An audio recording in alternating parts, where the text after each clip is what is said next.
আজি মাংস বনাওঁ। কি ধৰণে মাংস বনাম, আমাৰ লোকেল যিটো গাঁৱলীয়া খাদ্য মাংসৰ খাওক। আপোনালোকক দেখাইছোঁ। ইয়াত জাষ্ট তেলখিনি গৰম কৰিলোঁ। তেল গৰম কৰি দুটামান আমাৰ একদম আপোনালোকে এনেধৰণে খাব। মই যি ধৰণে বনাইছোঁ আপোনালোকে মন দি দিব। ইয়াত ইলাচি দুটামান দিব, তেজপাত দিলোঁ। বাকী আৰু আমাৰ মাংস এইবিলাক ফ্ৰাই কৰি ৰাখিছোঁ হা। এতিয়া এইটো ফ্ৰাই কৰি ৰাখিছোঁ, অলপ ফ্ৰাই কৰি ৰাখিব। ইয়াতে তৈয়াৰ হোৱা নাই, কালাৰ উঠিব। আপোনালোকে চাব, কালাৰটো চাব। ইয়াৰ পাছত কি কি দি যাম একো হোৱা নাই। এতিয়া জাষ্ট পিঁয়াজ দিছোঁ। পিঁয়াজটো খোৱা বাৰী কৰা আহি গ'ল। কৰাৰ পাছত এতিয়া গোলাই কালাৰটো আহিছে, কালাৰ অলপ আহি আছে। তো এতিয়া দিছোঁ আপোনালোকৰ নহৰু দি আছোঁ। নহৰুটো পৰিমাণটো চাই ল'ব লাগিব মাংসত যিমান। এতিয়া নহৰু ঢালি দিছোঁ। এতিয়া মই তেলত অৱশ্যে আদাটো দিয়া নহয়, অলপ আদা দিম ইয়াৰ পাছত দিছে নেকি। এইটো নহৰু দিয়া হ'ল। এইটো নহৰু ঢালিছোঁ। আপোনালোকে এনেধৰণে খাব। তাৰপিছত সোৱাদটো অনুভৱ এতিয়া মানে যিটো সোণাৰী কালাৰ হৈছে, মানে ৰসটো তেতিয়ালৈকে ভাজিৰ যিটো মানে চেণ্টটো সম্পূৰ্ণ আহি যাব। ৰচুন দিয়াৰ লগে লগে এটা মানে তেল যিহেতু ইয়াত তেজপাত ইলাচি তেলত দিয়া নাছিলে, সেই বস্তুটো তেলটো আহি যাব। এতিয়া ৰচুনটো পূৰা ভৰিব লাগিব। ভৰাৰ পাছত বিলাহী দিম। বিলাহীৰ লগত আপোনাক দেখাই এতিয়া মই দিলোঁ ইয়াৰ যিহেতু এই মছলা পেষ্টটো হৈ গৈছিলে। এতিয়া বিলাহী ঢালিলোঁ।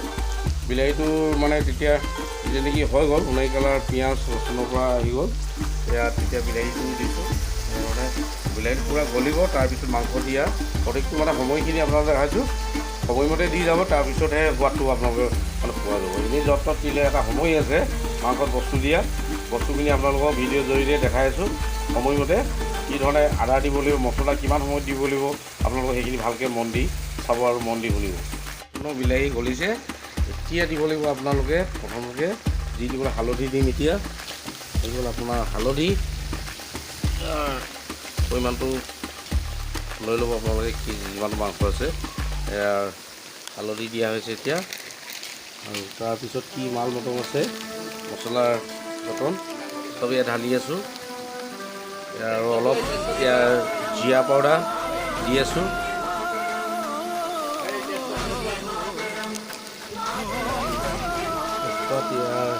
আপোনাৰ ধনিয়া পাউডাৰ বৰ বেছি নহয়, পৰিমাণ চাই একটু ধনিয়াটো যিহেতু অলপ তিতিকি লাগিব, বেছি দিলে বালিয়া বালিয়া লাগিব। আপোনালোকে খুব পৰিমাণটো দিব দেই। ধনিয়াটো পূৰা চাই দিব। এতিয়া অলপ তেনেধৰণে নহয় আপোনাৰ এতিয়াতো মেক্সিমাম ভিজিব লাগিব 10-15 মিনিটৰ ওপৰত লাগিব। 20 মিনিটমান এইটো মছলা দিয়াৰ পাছত আধা ঘণ্টা পূৰা মানে মছলাটো সিজিব লাগিব, নহ'লে কাঁচা কাঁচা লাগিব। তো সোৱাদটো মানে যিমান মছলা সিজিব আপোনালোকে সোৱাদ তেনেধৰণৰ দিব। ঠিক আছে। বিলাহী গলাৰ পাছত আপোনাৰ মছলা ঢালিলোঁ। তাৰপিছত মাংস দিবলৈ সময় হোৱা নাই, যিহেতু মছলা দিছোঁ। এতিয়া মছলাটো পূৰা সিজিব লাগিব সম্পূৰ্ণ। তাৰ পাছত মাংস দিয়া সময়খিনি আপোনাক দেখাই আছোঁ। এতিয়া কিমান মিনিট হৈ আছে চাই ল'ব। এতিয়া এইখিনি মছলা হৈ গৈছে টাইম। এতিয়া মই আনে মাংস দিয়ে, কিন্তু আগত মই কি কাৰণে আলুটো দিছোঁ, আলুটো মানে হাফ ফ্ৰাই কৰা আছিলে। তো গতিকে লৈ আলুটো আগতীয়াকৈ দিছোঁ। আলুটো সিজি যাব আৰু মাংসটো ফ্ৰাই কৰি থোৱা আছে। গতিকে লৈ বেছি যদি একে সময়ত দি দিওঁ ন, মাংসটো গোটেইটো ভাগি যাব। তো গতিকে লৈ আলুটো যিহেতু হাফ ফ্ৰাই কৰা আছে, সেই আলু মছলা দি দিছোঁ। আলুটো সম্পূৰ্ণ সিজিব। তাৰপিছত সিজাৰ পাছত মাংসটো ইয়াত ঠাইত এৰি দিম। তেনেধৰণে আপোনালোকে কেনেধৰণে বনাই নাজানো। তো মোৰ ৰেচিপিটো হ'ল আজি তেনেধৰণে। এতিয়া সম্পূৰ্ণ হোৱাগৈ নাই।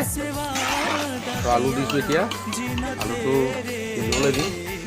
সিজিবলৈ দি তাৰপিছত মাংসটো ওপৰত দিম। তাৰপিছত যি মছলাসমূহ অকণমান দিয়া আছে, তো মিট মছলা মানে হালকা ঢালিম আৰু ওপৰত, বৰ বেছিকৈ নহয়। তো মাংস ফ্ৰাই আছে যিহেতু মাংস ঢালিম পাছত হ'ব। সম্পূৰ্ণ হোৱা নাই, চাই দিব। এতিয়া লাষ্টত আহিলে পূৰা সম্পূৰ্ণ আলুটো আপোনাক দিয়া দেখালোঁ আপোনালোকক। এতিয়া যিটো মাংস ঢালিবলৈ হৈছে সময়টো, মাংস ঢালিম এতিয়া। সময়খিনি গম পাইছে নহয়। আলুটো দিবলৈ কি কাৰণে দিলোঁ, ব্ৰইলাৰ মাংসৰ ফ্ৰাই কৰি লৈছোঁ, নহ'লে মাংসখিনি ভাগি যোৱা মানে চান্স থাকে। তো এতিয়া অকল মাংস কাঢ়ি হৈ গ'ল, কাঢ়ি লাহেকৈ এতিয়া এই মছলাখিনি দি দিম কাঢ়ি, ঠিক আছে। এৰিছোঁ এতিয়া মাংস দি দিছোঁ এতিয়া কাঢ়ি, আপোনালোকে এনে বনাইছোঁ। মন্দি শুনিব, মন্দি চাব। ইয়াত এতিয়া মদত কি কি দিম দেখাই আছোঁ আৰু কচুৰি মেথি দিওঁ মাছত, মাংসত এইটো কচুৰি মেথি ওপৰত দিম, যিহেতু নমাবলৈ হৈছে। এনেধৰণে এতিয়া কচুৰি মেথি অকণমান দিয়াৰ পাছত আপোনালোকে যিধৰণে সোৱাদ এটা পাব, ইয়াত নমাম এতিয়া। নমাৰ পাছত জাষ্ট মছলা তেনেকৈ দিয়া নাছিলোঁ, এতিয়া মছলা অকণমান সমূহ দিম শেষত। মইতো আপোনালোকে যদি ঘৰত বনাই এনেকৈ খাই চাব, তাৰপিছত আপোনালোকে ওচৰত জনাব কেনেকুৱা লাগিলে। এইটো হ'ল আমাৰ গাঁৱলীয়া মাংসৰ ৰেচিপি দেই। অন্য ধৰণৰ অকণমান দিম মই নমাব সময়ত দিওঁ অকণমান মানে চেণ্টৰ কাৰণে জিৰা পাউডাৰ, অকণমান মানে বছ দেখিলে এটা কম পৰিমাণ, এইবিলাক বেছি নহয় যিহেতু। এতিয়া হৈ গ'ল। ইয়াৰ ওপৰত আহিলে পুনৰ মিহলি কৰি দিলোঁ। মিহলাৰ পাছত আপোনালোকৰ মাংসৰ বনোৱা এইটো 1 ঘণ্টা 15 মিনিটত ব্ৰইলাৰ মাংস হৈছে। মই যিটো বনাওঁ আপোনালোকে হয়তো ভিডিঅ' কাটি কাটি বনাইছোঁ, কিন্তু 1 ঘণ্টা 15 মিনিট ব্ৰইলাৰ মাংস তৈয়াৰ হৈছে দেই। মানে যিমানে আপোনালোকে ধুনীয়াকৈ সিজাব সিমানতে অন্য এটা সোৱাদ পাব। এই ঝটফট কৰি দিলে মানে কোনো এটা বস্তু ভাল কেতিয়াও নহয়। আপোনালোকে যিমান লাহে ধীৰে অকণমান সময় ল'ব, সময় পৰিমাণত বস্তুটো খাই অন্য এটা তৃপ্তি পাব, ঠিক আছে। এনেধৰণে আজি ৰেচিপি ইমানেই, আৰু অন্য এটা ভিডিঅ'ত লগ পাম। বাই বাই, দাদা। ধনিয়া পাত অকণমান দি দিম, এইফালে চাওক।